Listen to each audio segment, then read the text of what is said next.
I cared for my parents, lent them money, and kept their house running.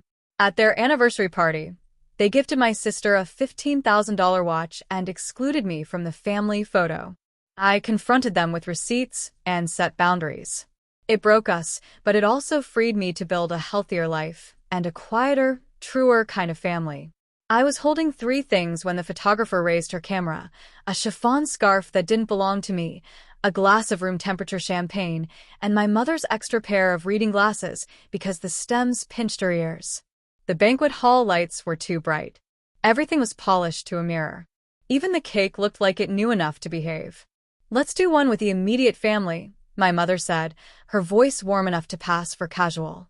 She held her ribs the way she did when she'd been secretly crying, a posture she used in public to look fragile without appearing weak. "Rick, get on my right. Natalie, sweetheart, you next to Tyler. Jordan, no, sorry, Jordan, is it? Could we do it against the wall with the lilies?"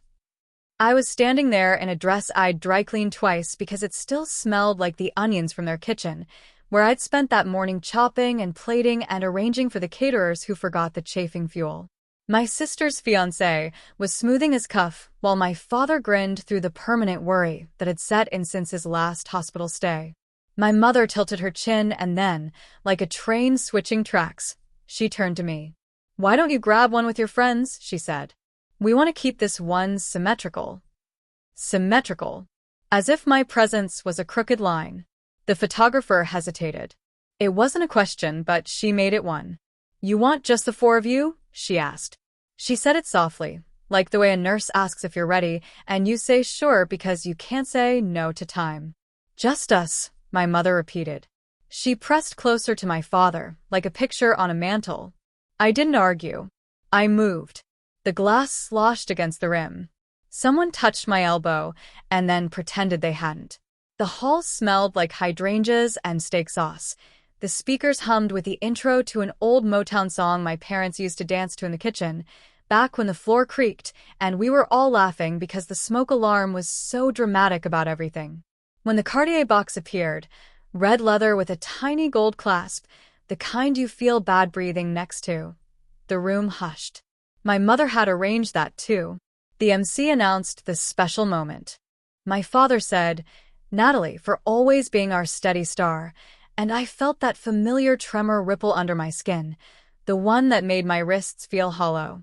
The watch inside was sleek and decisive. It looked like something that happened to other people. I clapped. I smiled like a moon. I made a joke to the nearest table about how my wrist turns green with anything nicer than a Fitbit. I delivered champagne flutes to strangers and dabbed marinade off the edge of a serving platter with the back of a napkin. Later, the photo went up on Facebook with a caption, 30 years, and this is what we built. The shadows hid the sweat at my hairline. They hid the way my mother's fingers dug into my father's sleeve.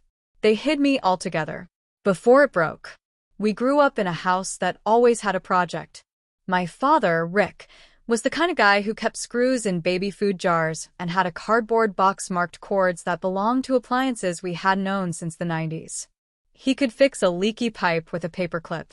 He voted for the same councilman for 20 years because the guy came into a shop once and remembered his name.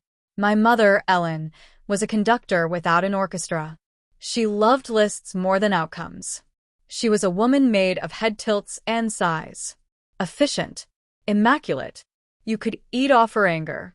Natalie, 2 years younger than me, was sunlit. She understood the choreography of attention without ever looking like she was trying. Teachers remembered her birthdays. One time, when we were kids, a neighborhood boy apologized to me for pushing me off our bikes and then turned to Natalie and asked if she wanted to play soccer anyway. She said, "Not with you." And I admired her for that so hard my molars ached. I was the one who remembered pet names and Wi-Fi passwords. I was the one who made sure the car inspection happened before the late fee. I was the kid who left notes in cabinets, who traced the shape of a recipe card with a damp finger so I might memorize it. I liked words that didn't need permission to be true. Receipt, cabinet, lid. Our childhood wasn't a disaster. It didn't have to be to make you tired. It was a slow slant. It was my mother saying, "Nora, would you just let Natalie sleep?" She's got the recital tomorrow, and me biting my tongue because Natalie worked hard too, and she was nice to me when no one was looking. It was my father handing us both ice creams in the car after a school play, and then handing Natalie a second one because you burned a lot of energy up there on stage, kiddo. I learned to keep small jars of happiness. A library card with my name too long to fit. A teacher who wrote, "You see everything," in pink pen on the top of a paper about Steinbeck. A rubber plant from the flea market that unfurled a new leaf on the morning of my graduation and felt like a tiny, personal ceremony. Our house smelled like lemon oil and dust warmed by halogen lamps. My mother collected frames. She put anything behind glass that might make a wall reassure her that life was going how life should go. Wedding photos, baby photos, toddler photos, teenage photos in suits and dresses we outgrew the minute the flash clicked. These pictures liked to tell a straight story. There is one from a summer at Lake Pleasant where my father, shirtless and unembarrassed, is holding a soggy fish, and my mother's hands are off frame. You can see the edge of her wedding ring and a smear of watermelon on the picnic table. In the corner is a blurred version of me. I know I'm laughing because of the way my shoulders sit. Natalie is in the center, in focus, cheeks shining, fingers spread to show the pink polish our neighbor had put on her nails the night before. My mother printed a dozen copies for the relatives. She wrote in blue ink on the back, "Our girls, summer 2003. Once, when I was 14, I found a list on my mother's desk labeled Keepers. Underneath were items like N's baby bracelet, R's medal, wedding album, Grandma's silver, N's first point shoes. I looked for me, for see something. She'd always call me C in notes, a habit she said she picked up from the way my kindergarten teacher wrote my name on artwork. There was nothing. I told myself I didn't care about lists.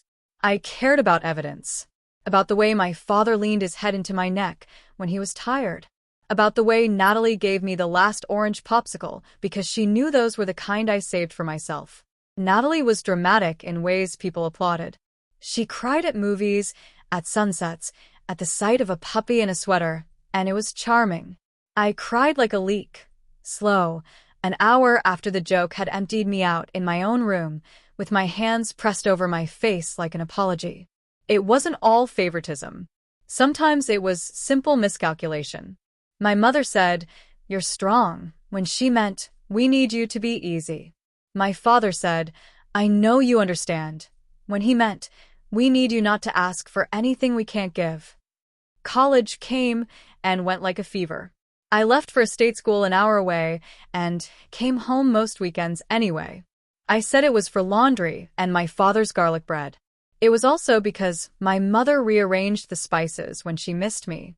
I would open a cabinet and find the cumin next to the sugar and think, she needs someone to notice. Natalie did dance and marketing, and then something that made her good at talking.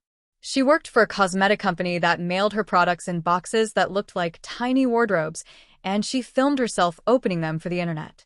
People said she had it. I believed them. I thought some people's bodies were invitations. My body was a service entrance. It held a lot, and you didn't see it unless you worked there. The night Natalie broke her wrist slipping on ice, my mother called me and said, "Your sister is hurt. The way you say the oven is on."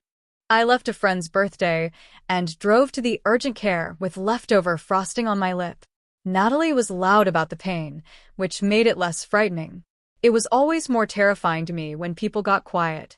She clutched my arm with her good hand and said, "It's my right," as if we could file a petition to change the way bones cracked. On the drive home, she said, "Don't tell Mom, but can we stop for fries?" It was midnight. I pulled into the only place still lit like it was noon. She ate with her eyes closed. Grease glinted on her mouth. "You're good, you know," she said through a fry like a cigarette. "You're Teflon. I cry at everything, and you just hold." "I cry," I said. "Yeah, but you don't make anybody pay for it." I laughed. It felt like praise and warning. Before things broke, I thought our family was a tricky sweater. If you were careful, you could keep wearing it without looking too closely at the seam that pulsed when you breathed. Pressure builds. We were 3 months into my father's episode when the oxygen machine took up residence in the corner of their living room. The first time I heard it, my brain tried to fit it into what machines make that steady whir: fish tank, AC, computer fan. It was its own animal. It had its own breath, and the house spun around it. It started as a wobble in his left hand. He said it was the cold. Then it was a slip on the stairs, the kind that makes noise in your head before it does on the wood. Then it was me trying to be gentle when I said, "Have you driven today?" and him pretending not to hear the vowel in the middle. The doctor called it a TIA, a transient ischemic attack. Mini-stroke sounded almost cute. It wasn't. It was like finding out an old floorboard was rotten after you already danced on it. I learned how to prop a plate on a knee without spilling a bite when somebody's mouth wouldn't meet their fork. I learned to make my voice smaller, so it could fit inside my father's day without interrupting his sense of himself. I learned that hospitals had a smell even the janitors couldn't beat, a mixture of chicken noodle soup and something like new scissors. Natalie was there when she could be, which often meant not. She had a job that sent her on planes to hotel rooms with carpets thick as bread. She'd text me photos of room service pancakes the size of steering wheels and say, "I wish I could save a bite for Dad." She'd fly in for a day, conduct a symphony of gestures and tears, and fly out again before the laundry cycle finished. She was like weather in that way, spectacular, brief, and mentioned in every conversation even when she wasn't there. My mother was a list of noises. She clicked her tongue. She sighed. She made sounds with her teeth, like punctuation. "It's not fair," she'd say, aligning the edges of the mail. He worked so hard. She'd never learned how to be helpless without blaming someone. Bills collected. They were like ants. You stamp one out, and 3 more tick across the line. My parents weren't irresponsible. They were the kind of responsible that never made room for a mistake. They had planned exactly enough. Life asked for more. I had savings. Nothing grand. I worked as an office manager at a dental clinic that smelled like spearmint and fear. I wasn't on a track. I was lifting cars inch by inch with the slow crank of purpose. Pay down the student loan with the highest interest rate, keep my car alive with gentle words and oil changes, save enough for what might one day be a down payment on something that could be mine. Natalie made more than me, but her life needed to look the part. That was part of her job. You can't sell a dream in clearance sneakers. I gave my parents $600 one month, $150 another. It added up. It felt good in the way doing the thing you're built for feels good. That's how they get you, I guess. They give you a job that looks like love. The hospital sent a bill that made my mother bite the inside of her cheek until it bled. "We'll figure it out," I said. I always said that. I offered my savings, the fund I called someday, and made our kitchen smell like coffee at midnight while my mother told me she couldn't accept, and then did. It was October, when my mother's knee decided it had had enough. Years of stepping into other people's needs had worn it down. She limped for weeks, and then finally saw a surgeon who told her she needed a partial replacement. 2 bad wheels in one house, she joked to a neighbor and laughed too hard at herself. She liked being the kind of person who could say a bad thing in a pretty way. I filled a notebook with instructions. Which pills when, which brand of yogurt my mother would eat when she didn't feel like eating anything, the trick for getting my father's sweater over his head without catching on the tube. Natalie visited with flowers and a fancy blanket that made my mother cry softly and say, "It's too good for us." She was good at gifts. I was good at trash night and expired milk and telling my father the same joke 3 times because the 3rd time his mind would hear it. When Natalie got engaged, the group chat lit up like a carnival. Her fiancé, Tyler, was a man who lived like a clean email inbox. Organized, efficient, always a little ahead of you. He sold something to companies that sold something to other companies. He knew about watches, which I didn't even realize was a category of knowledge. He sent my father articles about grills and took my mother's hand when she stood up from the couch. He liked me because I laughed when he made spreadsheets for vacations. My parents loved him. Not because he was rich. Because he seemed to promise a future where they didn't have to worry about Natalie. They looked at him and saw weather with a forecast. The anniversary party took shape at the same time as the surgery dates and physical therapy appointments. 30 years, my mother said, like a gold number. We had a big 25th, she reminded me, meaning, we are the kind of people who mark our own lives properly. This will be smaller. Just family and a few close friends. Smaller meant a hall with high ceilings and a DJ who played everything from My Girl to whatever Natalie requested with a touch on his iPad. It meant centerpieces with lilies so heavy they bruised themselves. It meant monogrammed cocktail napkins, because if my mother could stamp something with a symbol, she would. I made spreadsheets. I made calls. I negotiated with the rental company because they wanted to charge $35 for each additional carafe, and I had spent enough of my life watching money leave my hands to get a thrill from saying, let's meet in the middle. I paid a deposit for the hall when my mother's card got declined, and she cried and said, just until Wednesday. And I said, of course, because maybe I was also addicted to being believed in. One night, 2 weeks before the party, my mother called me to ask about napkin colors, and as we were arguing the subtle differences between eggshell and ivory as if it meant something, she said, Tyler says Cartier has a new model that's so classic. He knows someone there. For who? I asked, distracted by an email from the caterer about the quantity of cilantro. For Natalie, she said, like it was obvious. You know how she's been so good through all of this. We want to market. We didn't do enough when she got engaged, with your father in the hospital at the time. Mom, I said, and she stopped, hearing something in the way I hit the vowel. That's a lot. Don't be crude, she snapped, then softened. It's an investment piece. You know your Aunt Jill's Rolex? She bought it for herself, and it's worth more now. Tyler says it's wise. And we'll get something like a little necklace for you. You don't like watches. I swallowed. She wasn't wrong. I didn't like watches. I liked clocks. I liked knowing where time was at a distance. That sounds nice, I said, because what is the sound of a line that hasn't been crossed yet? Its breath held. 2 days later, an email landed in the family inbox that we used for photo albums and Costco membership renewals. It was from Cartier. Order confirmation. Red box logo. The words, thank you for your purchase. And then, in smaller type, the amount, $15,432. I was making a grocery list on my desk, a list that included almond milk with a question mark because it was suddenly extravagant when I saw it. I closed the tab and then reopened it and stared at the number until the numbers stopped being numbers. I tried a practical thought. Maybe it was a mistake. Maybe they had typed an extra digit. Maybe this was a phishing scam with good branding. I zoomed in on the tiny Tyler.s last name, @Gmail, note under recipient of updates, and my heart did that Hitch thing where it wants to be a rabbit and a bear at the same time. I wasn't angry at the watch. I was angry at the math. 2 weeks earlier, I had transferred $5,000 from my someday fund to my parents' account because my mother had called and said, your father's secondary coverage is being weird, and I don't want to call and fight with a stranger on the phone today. I told myself money was like blood. You give it where it's needed and trust the body to route it right. I didn't ask then, and I didn't ask now. That's another way they get you. They make you think asking ruins the gift.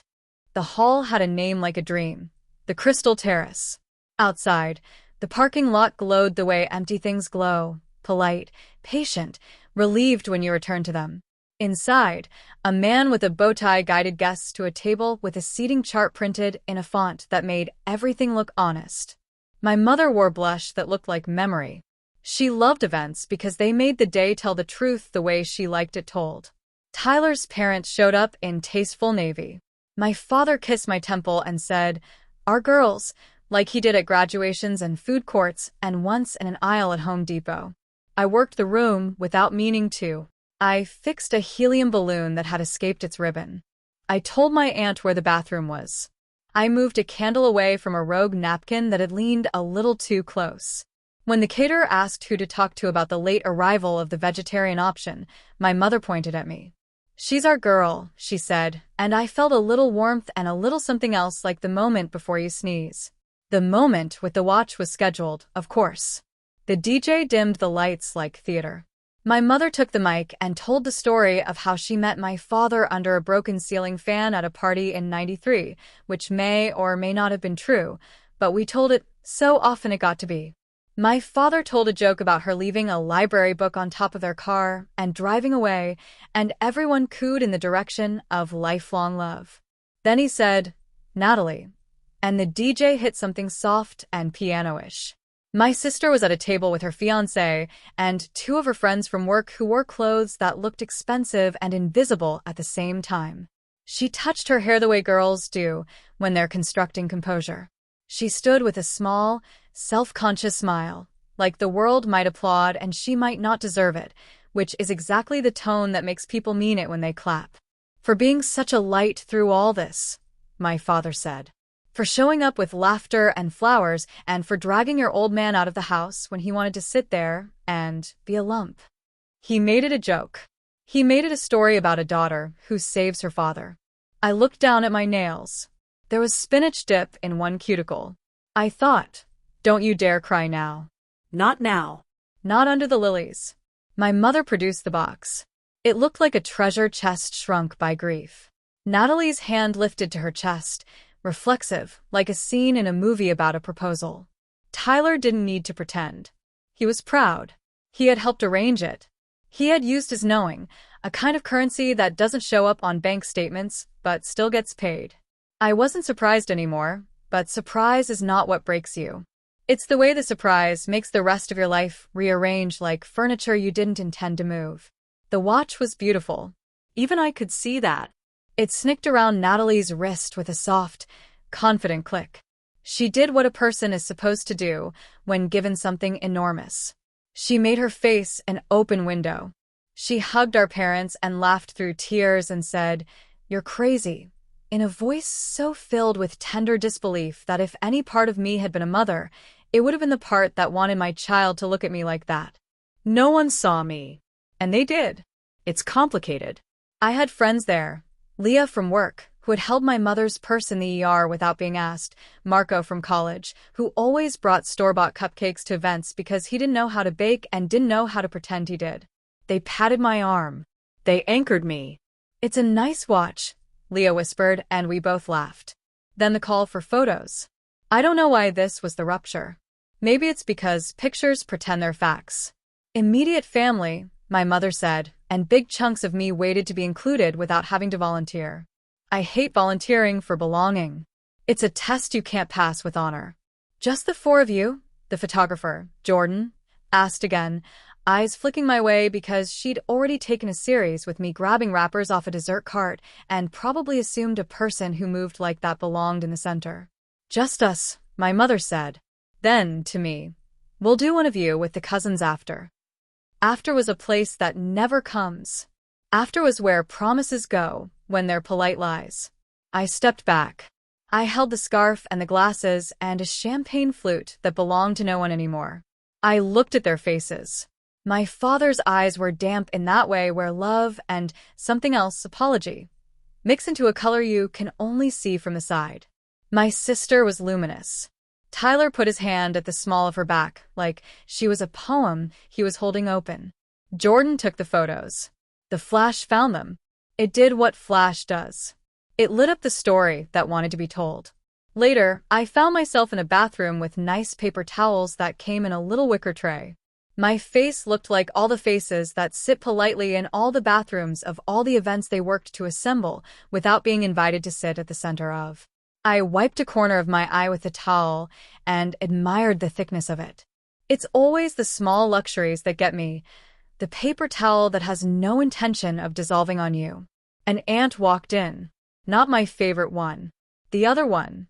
She looked guilty to find me there, like she'd interrupted me sleeping. "Beautiful night," she said. "It is," I said. Words have so many jobs. "I think your mother just wanted a balanced photo," she said, and smiled in the mirror.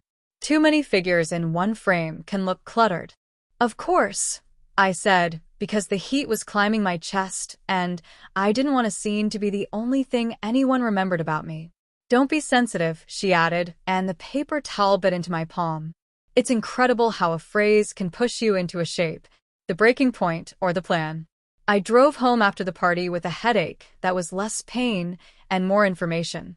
It felt like the kind of headache you get when you hold your breath for an argument and then never have it. The watch shone in my mind like a traffic light I couldn't get past. The photo caption, 30 years and this is what we built, floated over me like a roof I didn't live under. Leah texted me from her Uber. You are a saint and I want to rob Cartier, but we won't. A heart, a knife, a watch emoji. I added a laughing face because our friendship liked to pretend we were both okay and then do the work beneath the jokes. I slept badly and then got through Sunday with tasks, so I wouldn't think. I washed the sheets and the mugs with old tea rings at the bottom. I wiped the residue of last night's makeup off my eyes with a corner of my t-shirt because I couldn't find the good remover. I called my parents to ask if they needed coffee or anything light to eat. My mother said, leftovers will be fine, in a tone I recognized as the threadbare edge of a long skirt. Monday, I went to work and stared at the schedule until it stopped looking like a sequence of names and became a pattern of need. I confirmed dental cleanings for strangers who were somehow more grateful than family.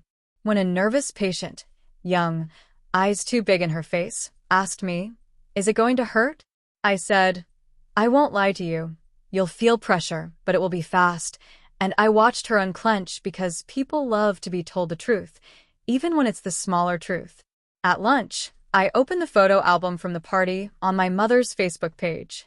The watch shimmered in one close-up like a smile that eats.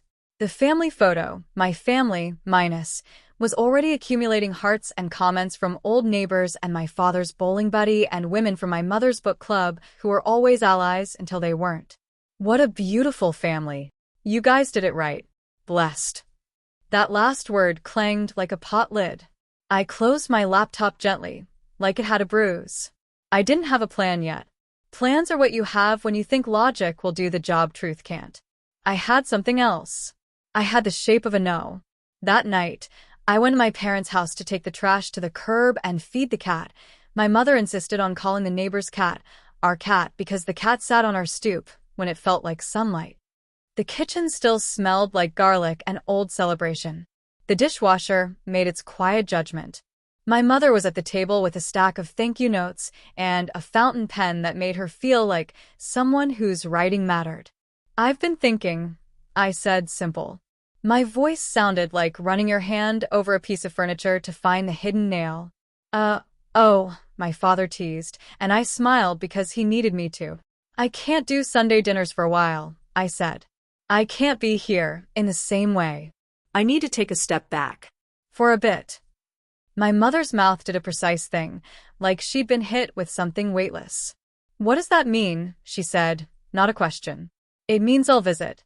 But not every day.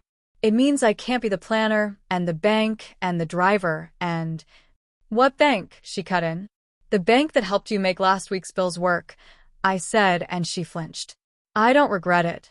I just can't keep doing it. Not when I gestured.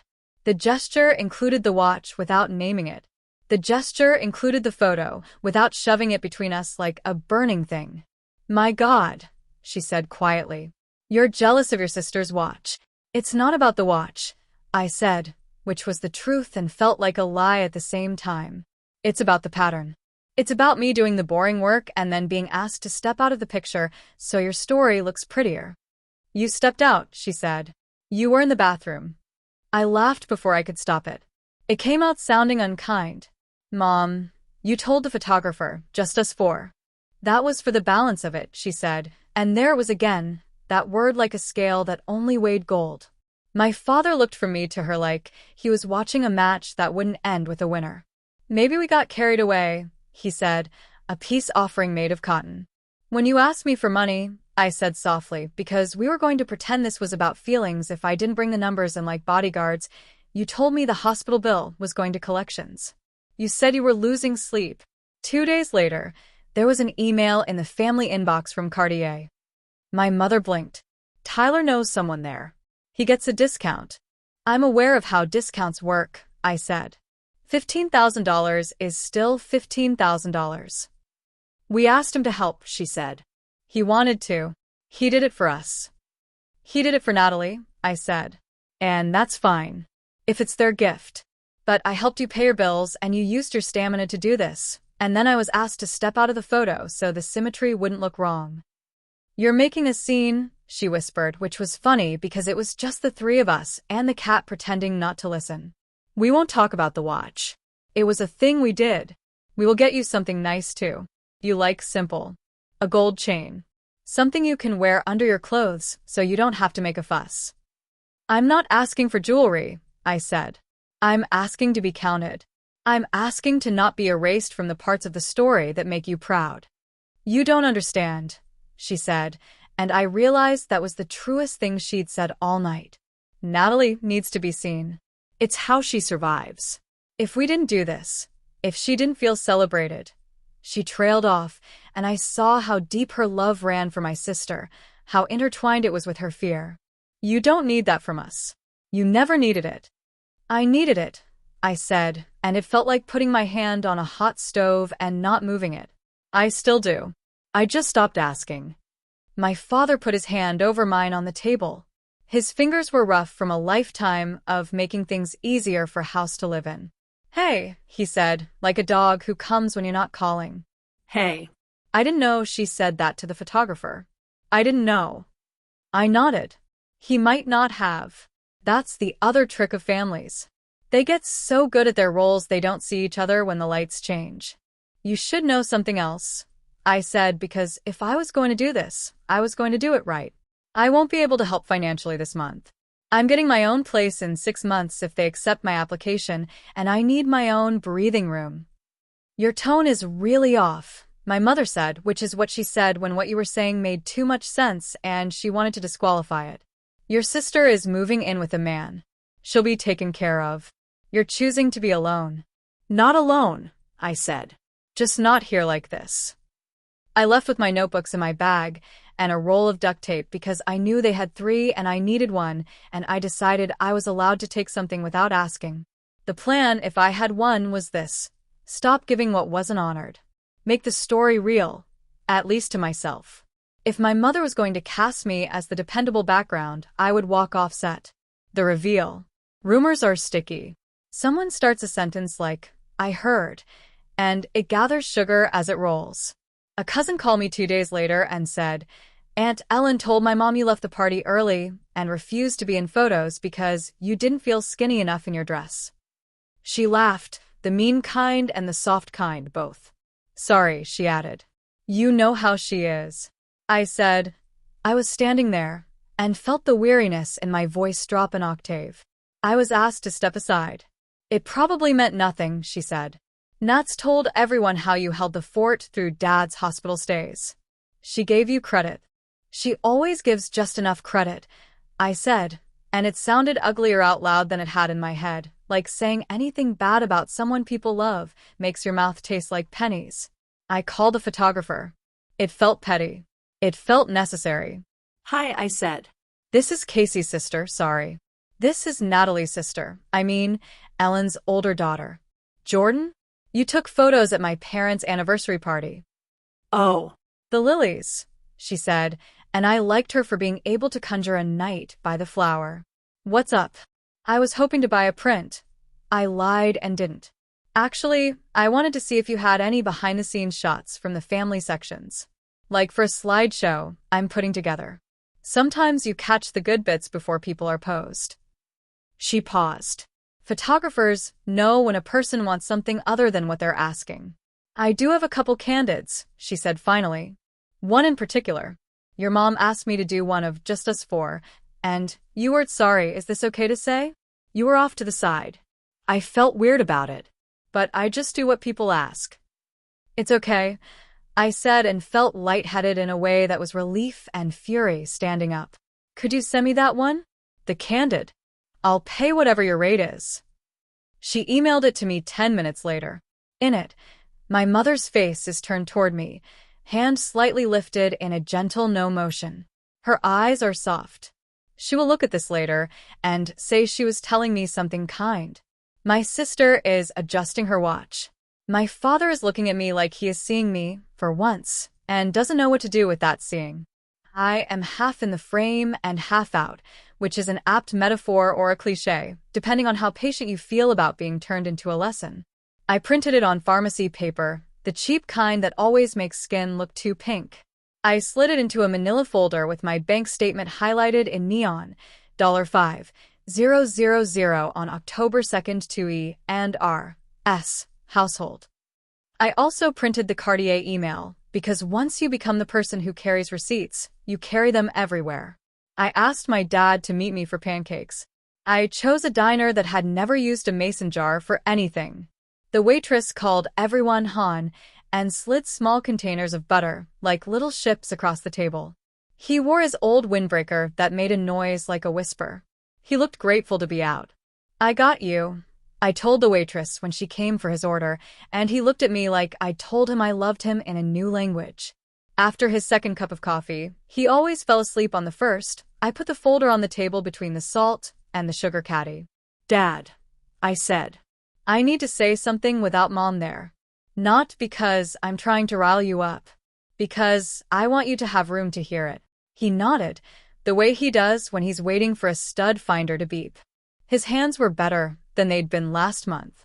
He was working on things with the therapist. He was trying. "I felt erased at the party," I said. "I also felt taken advantage of. Financially." He started to open his mouth, and I held up one finger, which felt like a new thing between us. "Let me say it all, and then you can respond.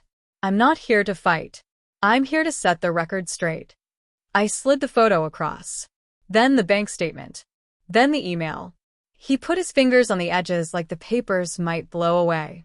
His eyes moved slowly through the sentences like his brain had to translate his own life into a language he knew how to read. "We shouldn't have asked you to step aside," he said finally, and I breathed in a way that froze the tears for a second because someone saying the plain truth can feel like a miracle even if it's late. "I know Mom thinks in symmetry," I said, and we both smiled without wanting to. "But the story that's getting told is that I refused to be in it. That I left early. That I was sulking." He winced. "She shouldn't have said that. She shouldn't have done a lot of things," I said, and kept my voice gentle because I wasn't here to crush him. I slid the bank statement forward with one finger. "I also can't keep giving money when you're facilitating luxury gifts. If Tyler wanted to buy her a watch, that's between them. If you wanted to chip in with your own money, and it didn't impact bills, fine. But I'm not the open faucet while you water a plant in a window that faces the street." He laughed then, a little bark of real laughter, and shook his head. "You always did talk like a book," he said. He tapped the email. "I didn't know Mom sent this to the family inbox. She probably thought she created a new one with just us and hit the wrong field. She said she and Tyler were splitting it. She told me she sold some jewelry for her part." "She sold Grandma's ring," I said quietly, because I'd noticed it gone from her box when I'd been hunting for a safety pin the week before. "The one she told me was mine when I turned 30. She said it was a bad diamond," he said. "Not worth much."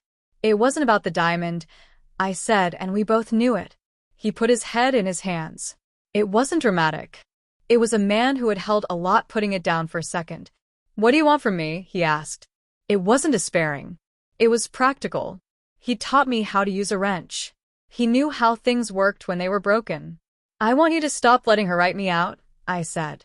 "I want you to correct her when she tells stories that make me the problem. I want you to tell her I'm not a monster for having a boundary. And I want you to pay me back slowly, even if it's $10 a month, not because I need the money this second, but because I need it to be a debt you see." He nodded. He looked at the photo. "She's going to be furious you kept this." "I'm going to send it to the family chat," I said, and watched his head jerk up. No editorial. Just the photo. I traced the motion of my mother's hand, that small, kind dismissal. "The truth, as it happened." "That's revenge," he said, a little scared of me in that moment, which hurt and also warmed me because it meant he finally saw that I was capable of more than absorbing things. "It's documentation," I said. "I've decided to stop arguing with narratives that erase me. I'm just going to show up in the places you tried to edge me out of." He stirred his coffee like he was considering the laws of matter. "Okay," he said. "Okay." On the drive home, I pulled into a grocery store parking lot, sat in my car, and sent the photo to the family group thread. It was the one with a name that made me want to press my fingers into my eyes until stars showed up, the Smith Crew, because sometimes you need to call something cute to keep it from hurting you. I followed the image with a simple text. For the album. Also, to clarify, I didn't refuse to be in pictures. I was asked to sit this one out. Happy to send more images if anyone wants the full set. Responses popped up. A cousin sent a heart. My aunt, the one from the bathroom, responded with, "Oh dear." Another aunt wrote, "This is not appropriate," and then immediately followed it with a separate message addressed only to me. "You're causing trouble for your mother." Natalie texted separately, because she always knew how to step out of the group when she needed the intimacy of two. "Can we talk later?" she wrote. "Please." "Yes," I wrote back. I meant it. She called from a hotel lobby with a weird echo. "I didn't know Mom said that," she said without hello. "I didn't know. I mean, she told me you got weird and left, and I was like, that sounds like her when she's overwhelmed, in the sense of she was babbling, which meant she was scared. I'm sorry. I'm so sorry." "It's not your fault," I said, and it wasn't, even though it also was, because we all participate in the way we're loved. "The watch," she said, then stopped. "I didn't ask for it. I told them no." "I know," I said. "I did know, in the way you know your sister when she's both the person the world sees and the person who used to hold a fry like a cigarette. But you didn't say no loud enough for them to hear it as no." "I thought they'd get you something too," she said, and it gutted me in a new way because she really did think fairness was simple math sometimes. "Tyler's parents wanted to chip in for yours. We talked about a trip for you. Mom said you don't like fuss." "I like truth," I said. "And kindness." "I'll fix it," she said, then laughed brittle. "No, I won't. I can't fix Mom. But I can sell the watch." "Don't," I said, surprising myself. It's not a thing to be undone with a return. It's a thing to be said out loud. And then lived differently. She was quiet for a long time. "I don't want to lose you," she said. "You won't," I said. "But I'm going to be hard to get for a while." Fallout. There is no clean way to confront a story that makes other people comfortable. People will hate you for disturbing their furniture. My mother did exactly what I knew she would do. She called me and left 2 messages that were just her breathing in a way that said I'd made her the victim of something unnamed. Then she texted, "Call me immediately." Then, "I cannot believe you'd humiliate your father like this." When I didn't respond, she volleyed between guilt and rage until both were only sounds. My father sent me a text that said, "Can we talk tonight? I'll come to you." It felt like the first coin of a debt paid back. A cousin posted the family photo on Instagram with the original caption, and then, 2 hours later, took it down and reposted a carousel that included me in a shot where I was laughing with my friend Marco over a cookie tower. The comment from a high school friend read, "Where's the other sister?" And then later, "Found her," with a heart. It was a small thing, but it was the kind of small thing that lets oxygen back into your lungs. Tyler called me. "Hey," he said, his voice careful. I wanted to make it better. I thought the watch would make it better." "It made it louder," I said. "Which is maybe what it always needed to be." "I can transfer money," he said. "To you." "For the the medical bills. Whatever you've covered. To square it." "That's not your responsibility," I said, and I meant it. "But you can stop letting my mother use your status as a moral upgrade." He exhaled. "She scares me," he said, which was funny until it wasn't. "I'm learning. I'll do better." Aunt Jill, my favorite, who always wore bright lipstick and told me when my mother was being unfair without making me feel like a tattletale, showed up at my door with egg salad the way women in our family show love, without smudging the furniture. "I saw the photo," she said. "Your mother is going to have to sit in the mess she made." "She'll find a way to blame me," I said, and she shrugged. "She doesn't actually find those ways. She keeps a drawer full of them." My mother tried to recruit allies. She told the book club women I'd been unkind, ungrateful, jealous. One of them texted me privately to ask if it was true, and I wrote, I was asked to step aside so the picture would be symmetrical. You can decide what to call that. She left me on read. People would rather keep their club neat than rethink something. I stopped going over daily. It was like quitting caffeine. I shook. I felt guilty at the times I normally would have been there. 5 p.m., pills. 7 p.m., news. 9 p.m., trash. I didn't show up with rotisserie chickens and paper towels because those small gestures are how you trick yourself into thinking you're indispensable. My father started calling the neighbor boy, Zach, to bring the trash cans in. He paid him $5. He got to feel like he'd done a simple trade with the world. It helped. My mother learned how to order groceries online without making it a moral failure. She liked the substitutions. She liked complaining about the substitutions. It gave her back a piece of herself. There were relapses. The day after a hard therapy session, my father had a fall in the bathroom. My mother called me, voice thin, and I went. There's no version of me that doesn't go when it's necessary. I brought towels. I brought good socks with grips. I brought my calm. After we got him settled, my mother said, "See? You're good in a crisis," like a ribbon she used to pin me to a board. "We need to hire someone," I said, and she looked at me like I'd suggested we adopt a dragon. "Part-time," I added. "Just for transport. For shower days. For you to have someone who isn't me." "We can't afford it," she said. "We can," my father said. He and I had talked finances. It felt like a betrayal and a relief to make a plan that didn't include my mother's approval. "We'll use the credit union loan. I'll sell the mower. I don't need it." She cried because crying was a better weapon than admitting she didn't want a stranger to witness how much work it took to keep her life looking like itself. My sister asked if she could visit. I said yes. She came on a Tuesday, wearing jeans and no makeup and the watch hidden in her bag. She put it on the table like a confession. "Do you want me to sell it?" she asked again. "No," I said, and she looked genuinely confused. "Keep it. But stop making it a symbol you have to apologize for. Let it be what it is, a mistake our parents made out loud." She nodded, then grinned, sheepish. "It ticks," she said. "Most nice watches don't tick. This one does." I like that it's obvious about itself.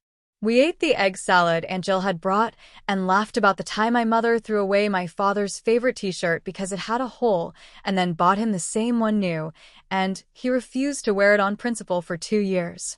Aftermath. Spring came because it does. My rubber plant unfurled a leaf the morning I got the call that my application had been accepted for a tiny one-bedroom apartment 10 minutes from work and 20 from my parents. It was on the 3rd floor of a building that used to be a schoolhouse and now smelled like laundry and soup. The hallway had the kind of lighting that makes every plant you put there look chic. I moved in with help from Leah and Marco and a guy from work who had a truck and a crush and didn't make it weird. We lifted my life box by box and pretended it weighed less than it did. I arranged my mugs on a shelf where I could actually reach all of them. I bought a small couch in a joyful color, against adult advice, and it made the room feel like a story you tell yourself to make it through the day. I told my parents they were welcome to visit on Sundays between 2 and 4. It sounded cold.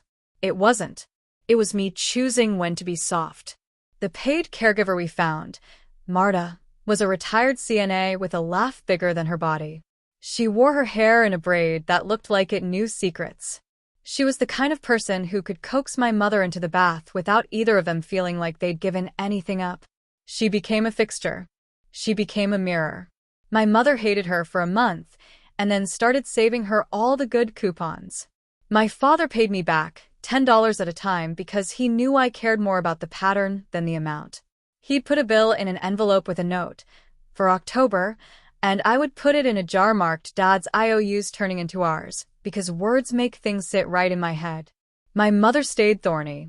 When I didn't pick up her calls during work, she left messages that sounded like emergencies and never were. When I called back, she'd say, "I just want to know what you think about ceramic versus glass casserole dishes," and I'd say, "You can ask Google," and she'd make that clicking sound with her tongue and tell me Google didn't change her diapers.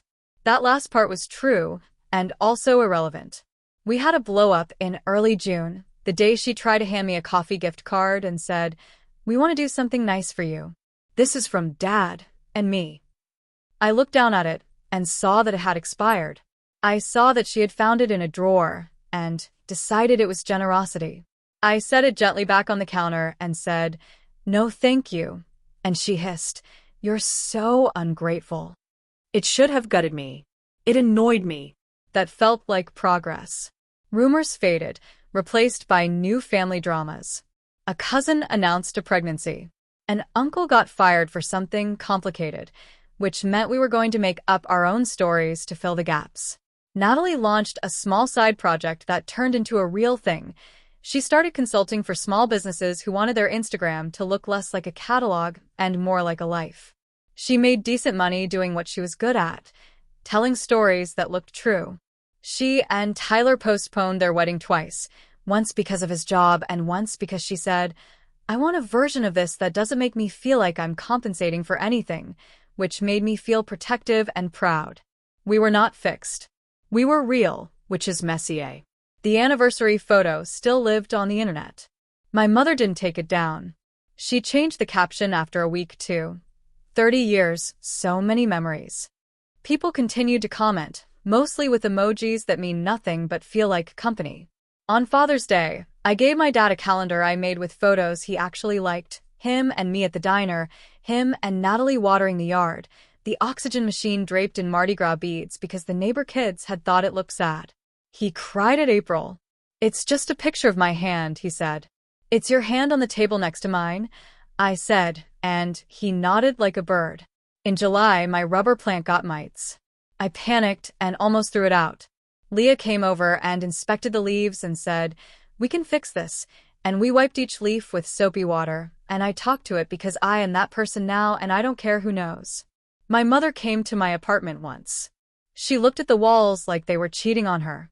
She ran a finger along a shelf and said, "You need a runner," and I said, "I don't," and then made her tea in a mug that had a chip. She looked older in my space. She looked like a woman who had set down one of the bags she always carries and didn't know what to do with her hand. We sat on the couch, both of us pretending to study the rubber plant. She touched one of the leaves. "You always did like resilient things," she said, and it was almost an apology. "Do you ever wish you hadn't done the photo like that?" I asked because sometimes stabbing directly at a wound is the way to clean it. She stared at the window. "I wish you were the daughter who didn't make a fuss," she said, and then, before I could bleed out from that, added, "And I wish I were the mother who didn't need you to be." We did not hug. We did not fix it. We left with a small, tender truce, the kind that works like chewing gum, briefly, sweet, and better than nothing. What I learned: families are not fair. They are not even. They are not a ledger you can balance if you learn the formulas. They are weather and architecture. The house keeps you dry even as the windows stick. The storm hits and you decide who you bring inside and who you let in because you have to and who you block at the door until they wipe their feet. Here's what I know now. Being useful is not the same as being loved. It took me years to understand that my mother had taught me to be a service, not a daughter. Services get tipped. They don't get held. Money is not an apology. I could have accepted the gold chain and the expired gift card, and not one single story would have been different. Real repair is boring. It happens in the kinds of ongoing corrections no one posts about. Boundaries are not punishments. "I will visit on Sundays between 2 and 4 sounds like a court order until you see how it makes you more available to be kind when you're there. People will tell on themselves if you let them. My mother's hand in that photo is a better confession than any apology she could have performed. She thought she was protecting a moment. She was documenting a habit. Found family is not a slogan. It's Leah wiping mites off my rubber plant leaves with me on a Sunday night when she could be doing literally anything else. It's Aunt Jill showing up with egg salad in a container she doesn't care if she never sees again. It's a neighbor boy bringing in trash cans like we paid him with importance. I used to think I needed to win something. The argument, the moral high ground, the affection contest that had rigged itself against me since we were kids. I don't play anymore. I leave when I need to. I show up when it's necessary.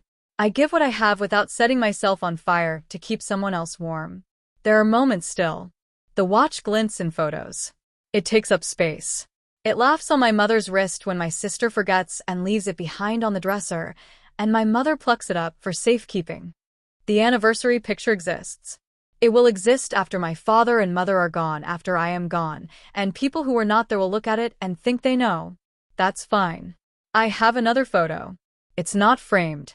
It's the one the photographer took when I was half in, and my mother's hand was up and my father's eyes were on me. It is not flattering. My arm is at a weird angle. The lighting is merciless. But when I look at it, I see the moment I stopped being the person who stood quietly out of frame to keep things symmetrical. The other night, Natalie came over with takeout, and we watched a show that takes itself too seriously. She was wearing the watch. It ticked. I didn't mind. We paused the show when a character made a joke that sounded like us.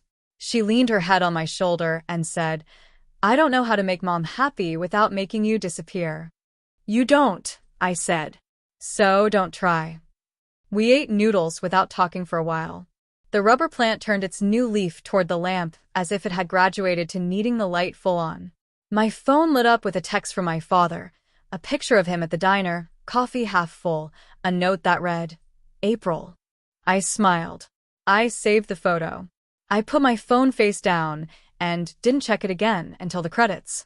I don't need to be in every picture anymore. I just need to decide which ones tell the truth. The rest is background. The rest is furniture I finally stopped carrying. This is what I learned. Love is not a room you get to stand in because you made it pretty. It's the house you build inside your own chest. Some nights you open the door. Some nights you lock it and sit quietly with your plants and your breath and the engine sound your building makes when everyone else goes to sleep. And sometimes, if you're lucky, you hear a watch tick and it stops meaning anything at all. I stepped out of the frame to save myself, and for the first time, I finally felt seen.